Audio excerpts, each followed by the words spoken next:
Hey, what's up, everybody? Wisnefske here, Wisconsin land specialist for Land and Legacy Group. And I want to thank you so much for checking out this video. I'm super excited to dive into the markets that I'm looking at from a land standpoint for the second quarter of 2023. But before I do that, I just want to make a mention. Make sure to subscribe to my YouTube channel, and also make sure to check out my podcast, which is titled This Land is Your Land. It is available on Spotify.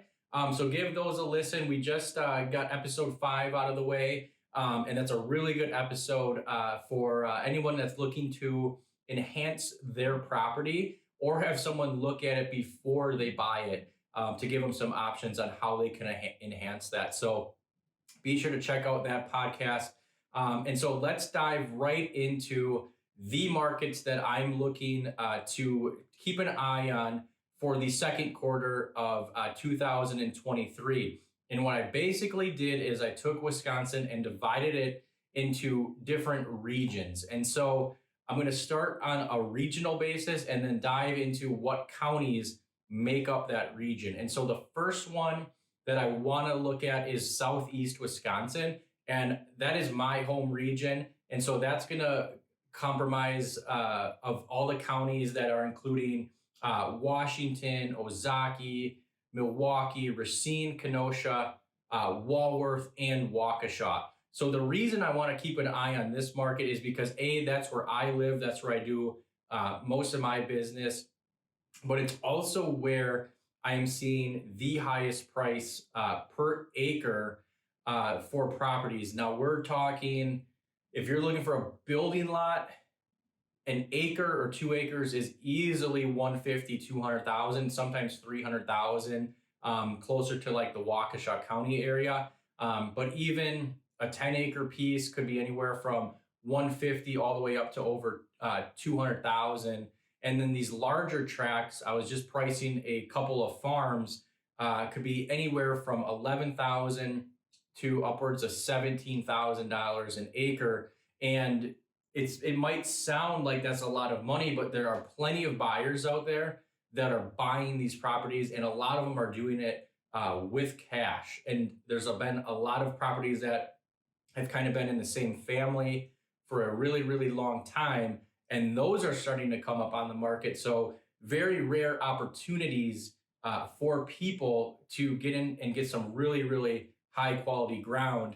And even Racine County has been kind of a sleeper county as far as prices go. Not uncommon to see $15,000 to $20,000 an acre regularly for a piece of ground. And I'll say average size, anywhere between 30 and 40 acres. And then you do get those extreme ones that are, upwards of 60 to 100, although not super, super common in the Southeast region.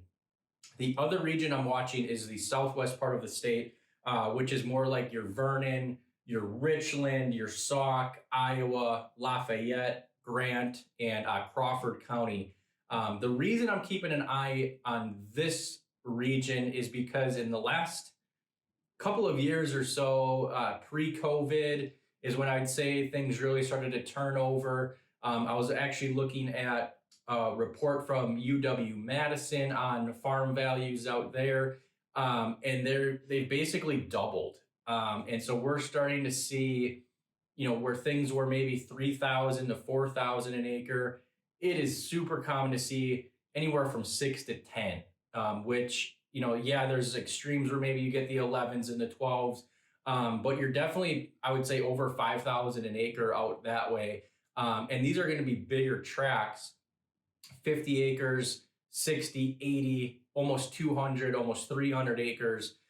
So you got these big farms that are starting to come up for sale, and they offer very, very nice ground when you have good tillable dirt and then also some timberland. So if you're looking for a piece that you can do multiple things on, you can get larger tracts with a larger diversity of land types out that way.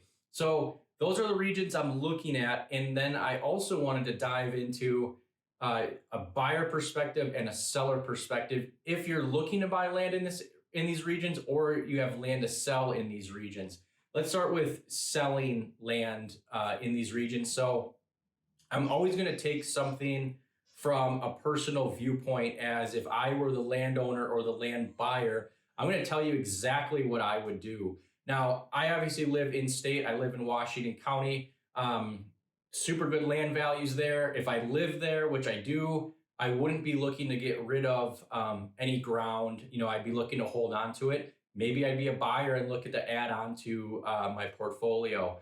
But as a seller, even if I lived in Washington County and owned land in the surrounding counties, maybe I own land in the southwest part of the state, I'd probably kept a 30-minute drive. So if my property was 30 minutes away from where I live, I would be looking to sell that land coming up in the second quarter of 2023. So the rest of March is where I'd be looking to prepare that property. I know we've had some snow, some off and on rain. It can be a little difficult this time of year, but I at least would be planning projects that I could get done right now. And it's a little harder when you live out of state, or maybe you're an hour, 2 hours, 3 hours away. So it's even more important to contact somebody that can help you with that and get it planned and then get the right people in place. And the reason I'd be a seller right now is because of those high land values. And yes, they can keep going up, up, and up. They could possibly go down a little bit. But me personally, there are things that I want to do that I could use that money for, whether it be buy a different investment property. I have some Airbnb rentals, some commercial properties. I'd love to get more of those. So I'd roll that money with a 1031 exchange and buy something like that, get it out of a property that I'm not using enough or generating enough of a return, and get that into cash and go buy something else. The other thing to think about, especially if you do live out of state or you are far away, is how much are you using that property? If you're only using it a couple times a year, maybe you just go check on it. Obviously, you're paying the taxes on it. Hopefully, you do get that bill every year. And if you're just like, I have been kind of thinking about it, I would think about it super seriously right now, because the supply is so low, but there are people waiting for properties to come up. And I've just been looking back at December, January, and February. I average a little over one person per day reaching out to me looking for something. And today we've actually had 4 people reach out to me looking for something. So you can kind of see the progression as we move into the spring here, that those buyers are going to be out there ready to buy. So if you have something to sell and something to offer them, take advantage of that lower supply and get that land and turn it into cash where you can go do something else. You might have some debts you want to pay off. You might have a different investment opportunity. Heck, maybe you just want to go buy a new car or truck. Turn that land into cash and use that cash for something that you want, instead of paying just property taxes and forgetting that you actually own it.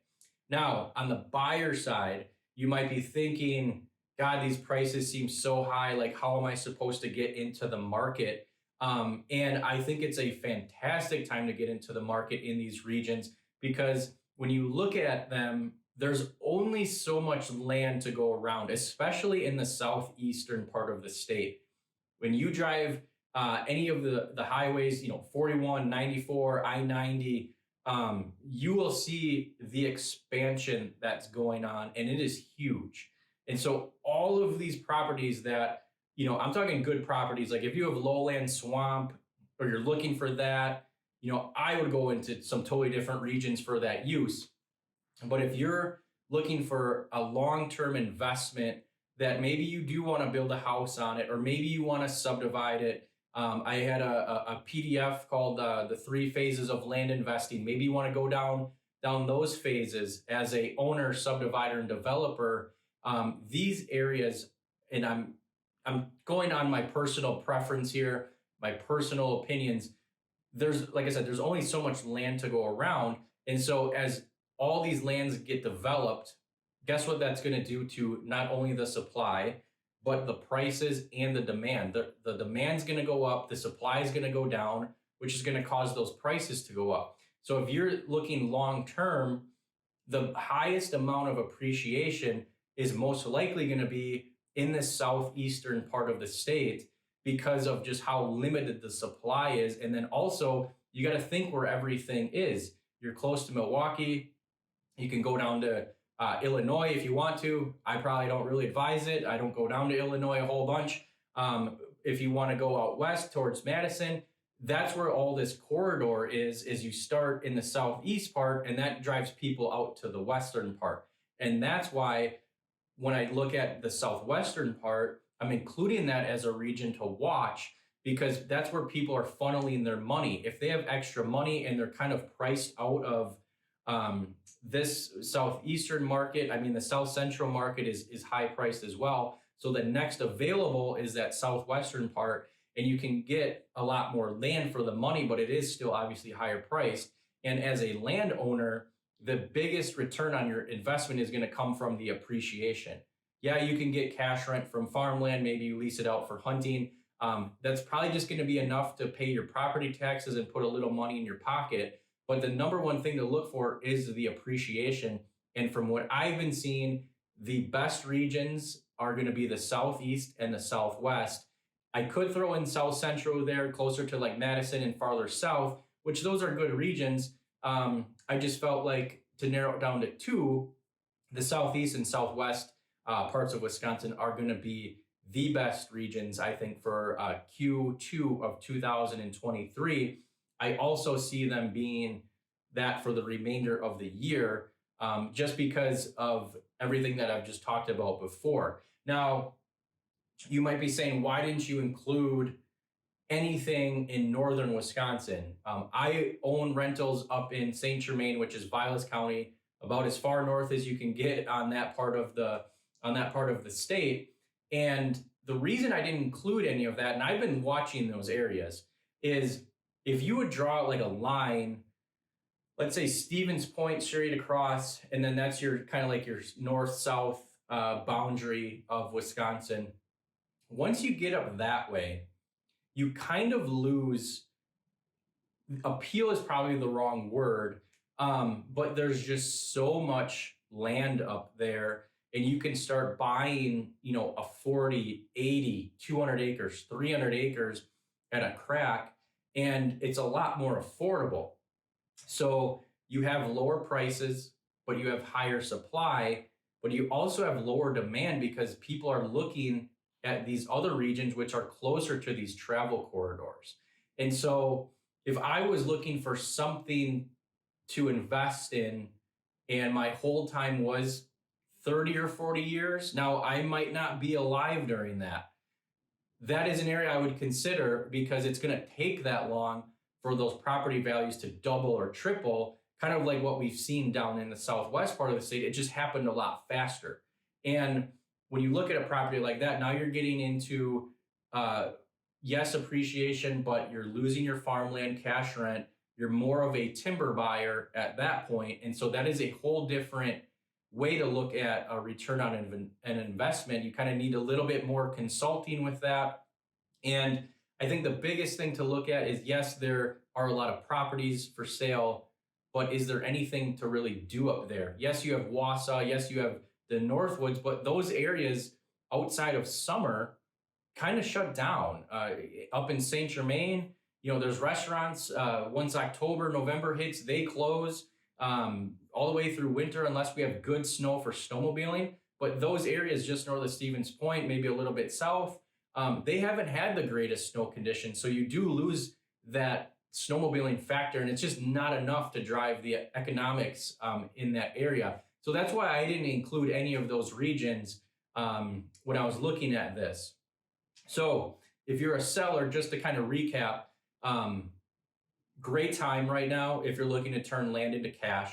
If you're a buyer, you got to enter at some point, and you just got to get off the couch and you got to do it. Yes, the barriers to entry as far as the financing and limited supply might be hard to overcome, but you got to look at that long-term gain that you can do. And I think these regions is where you're going to see the highest, fastest amount of appreciation. So if you are looking to sell, there are a couple ways that we could work together. I'm not going to give you a pitch or anything, but if you want to list your property, I can help you do that through traditional means, but I'm always also looking for opportunities to invest in. So if you're like, hey, I don't really know what my property is worth and I don't want to go on the market, I don't want to do all that stuff, still reach out to me because I look for opportunities. And if you need a quick sale, cash, whatever, I can come up with a solution for you. If you're looking to buy and you're very hesitant to jump in at it alone, reach out to me. Yes, I can help you locate a property, buy it, do all the representation stuff, but I am an investor myself. I buy properties, I sell properties. If you want to go in on a deal with me, I'd be happy to look at it and we could do it together. So don't let a barrier to entry stop you. And also don't let being afraid to put your property out on the market stop you either. This is a tremendous opportunity for 2023. And as we end Q1, I only see it getting better because we are in such a low supply market. It's just like the housing market, except worse because houses come and go every day. You have quite a bit to choose from. If I had someone looking for a house, I can go show them probably 5 this weekend. If I have somebody looking for land, I might only show them 5 properties over the course of 6 months. So that is just how bare the land market is right now. And if you are a owner, you need to take advantage of that. And if you are a buyer, you also need to take advantage of that as well, because it's a little bit more predictable knowing that land is becoming more scarce. Houses are being built every day. They're building 100, 200, 300 unit condos and apartment buildings. We're fine on the housing side. Yes, it might be bare right now and you still have these high prices and stuff like that, but that will be solved by these communities that are being built, subdivisions, apartment buildings, condos, etc. So I hope you found this video super helpful. If you have a question, email is the best way to get a hold of me, and that is al@landandlegacygroup.com. I will put that in the description. Make sure to subscribe to my YouTube channel. Make sure to check out my podcast. You can look at it on Spotify. And if you have a topic that you want me to hit on, just reach out to me and I'll make a video for that. But as we wrap up Q1 of 2023 already, we're looking at Q2 and it looks really, really good for Southeast and Southwest Wisconsin, whether you are a buyer or seller. So I hope you found it helpful and I really hope to talk to you soon.